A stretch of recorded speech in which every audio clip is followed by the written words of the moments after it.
Hello students, स्वागत है आप सभी का आज की एक और नई वीडियो में। आज यहाँ पर हम कक्षा 12वीं विषय अर्थशास्त्र का पेपर देखेंगे। वीडियो को ध्यान से देखिएगा। अगर आप चैनल पर पहली बार आए हैं तो चैनल को सब्सक्राइब कर दीजिए और इस वीडियो को भी लाइक कर दीजिए। चलिए शुरू करते हैं। प्री बोर्ड परीक्षा 2026 विषय अर्थशास्त्र कक्षा 12वीं का पेपर है। यहाँ सबसे पहले आपसे सही विकल्प प्रश्न पूछे जाएंगे। प्रश्न नंबर पहला है MPC का जो मान है वो होता है, यहाँ पर आपको आंसर बता देना है, 0 तथा 1 के बीच होता है। अगला प्रश्न है उत्पादन फलन में उत्पादन किसका फलन है। उत्पादन फलन में उत्पादन जो है वो उत्पत्ति के संसाधनों का फलन है। आपको ऑप्शन बा पर टिक करना है। प्रश्न नंबर 3 है उपयोगिता का संबंध होता है, तो यहाँ पर हम सही आंसर बताएंगे मानव आवश्यकता की पूर्ति से। उपयोगिता का संबंध जो है वो मानव आवश्यकता की पूर्ति से होता है। इसके बाद है कॉफ़ी के मूल्य में वृद्धि होने पर चाय की मांग क्या होती है, तो चाय की मांग बढ़ जाती है। अगर कॉफ़ी के मूल्य में वृद्धि कर दी जाए तो चाय की मांग बढ़ जाएगी। प्रश्न नंबर 5 है जब बाजार मांग बाजार पूर्ति से अधिक होती है तब स्थिर होती है, तब अधिक मांग की स्थिर स्थिति होती है।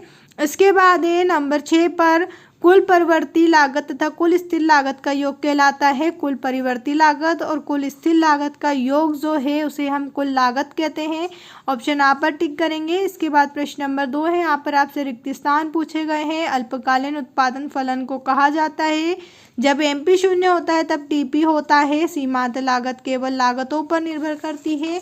इसके बाद है मानव वक्र की प्रवणता साधारणता की ओर रहती है। नंबर 5 अवसर लागत को लागत भी कहते हैं।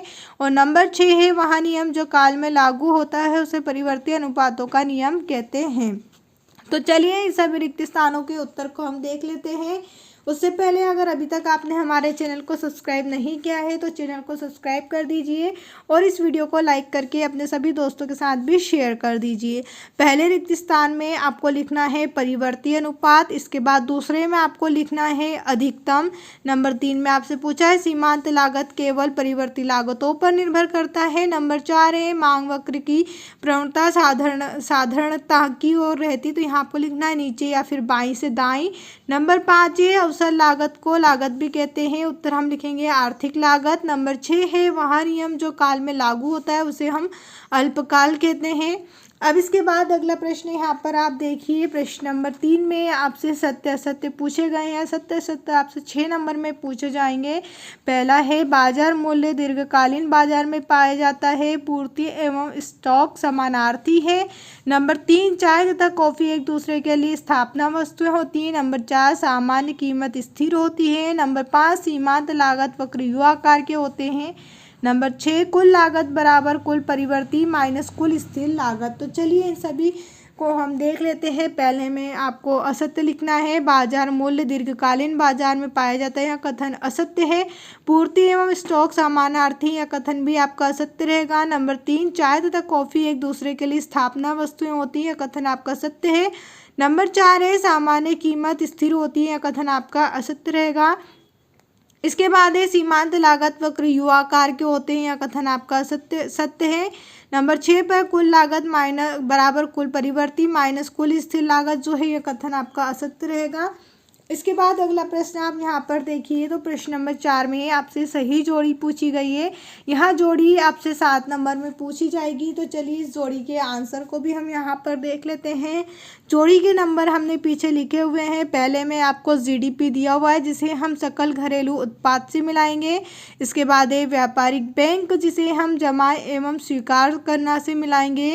केंद्रीय बैंक जिसे हम देश का सर्वोच्च बैंक कहते हैं। मुद्रा की पूर्ति जिसे हम नकदी एवं बैंक जमा से मिलाएंगे। साख मुद्रा 5वां जिसे हम चेक से मिलाएंगे। कुल संपत्ति जिसे हम P/Q के रूप में लिख सकते हैं। और मुद्रा विकास का प्रथम चरण जिसे हम दोहरे सहयोग की जरूरत के रूप में लिख सकते हैं। अब इसके बाद अगला प्रश्न यहाँ पर आप देखिए। प्रश्न नंबर 5 में आपसे एक शब्द या एक वाक्य में उत्तर पूछे गए हैं। यहाँ प्रश्न आपसे 7 नंबर में पूछे गए हैं। यहाँ पर आपको सभी प्रश्न दिए हुए हैं, तो चलिए इन सभी प्रश्नों के उत्तर सहित हम इन्हें देख लेते हैं। प्रश्न नंबर पहला है, औसत बचत प्रवृत्ति क्या है? उत्तर हम लिखेंगे, आय का वह अनुपात जिसे लोग उपभोग करने के बजाय बचाते हैं उसे हम औसत बचत प्रवृत्ति कहते हैं। इसके बाद है, उत्पादन फलन क्या है? आगतों व निर्गतों का तकनीकी संबंध जो है वो उत्पाद फलन है।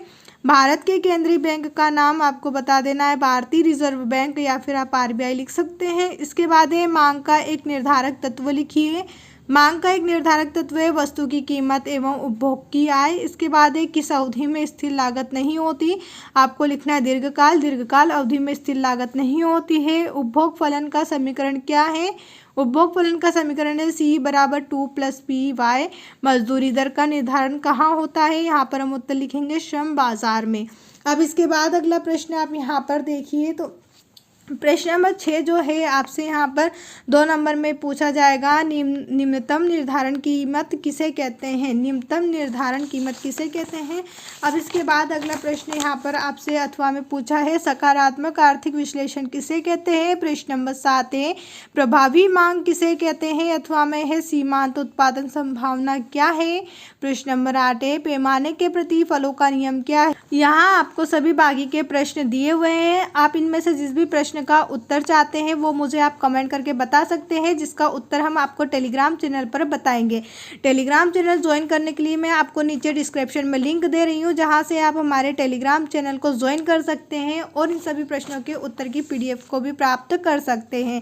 साथ में अगर अभी तक आपने हमारे चैनल को सब्सक्राइब नहीं किया है तो चैनल को भी सब्सक्राइब कर दीजिए और वीडियो को भी लाइक कर दीजिए। यहाँ पर आप देखिए तो प्रश्न नंबर 17 से आपसे 3 नंबर वाले प्रश्न पूछे गए हैं। प्रश्न नंबर 18 में भी आपसे यहाँ 3 नंबर वाला प्रश्न पूछा गया है। इसी प्रकार प्रश्न नंबर 20 से जो है यहाँ प्रश्न आपसे 4 नंबर में पूछे जाएंगे। प्रश्न नंबर 23 में आप देखिए यहाँ आपसे पूछा गया है, गुण क्या है? गुणक की क्रियाशील को 4 बिंदुओं में समझाइए। उसी के अथवा आपसे पूछा है, मुद्रा के प्रमुख कार्य क्या है? मुद्रा किस प्रकार वस्तु विनिमय प्रणाली की कमियों को दूर करता है? उम्मीद है आपको हमारी ये वीडियो पसंद आई होगी। अगर अभी भी कहीं डाउट है तो आप मुझे कमेंट करके पूछ सकते हैं। वीडियो देखने के लिए आप सभी का धन्यवाद।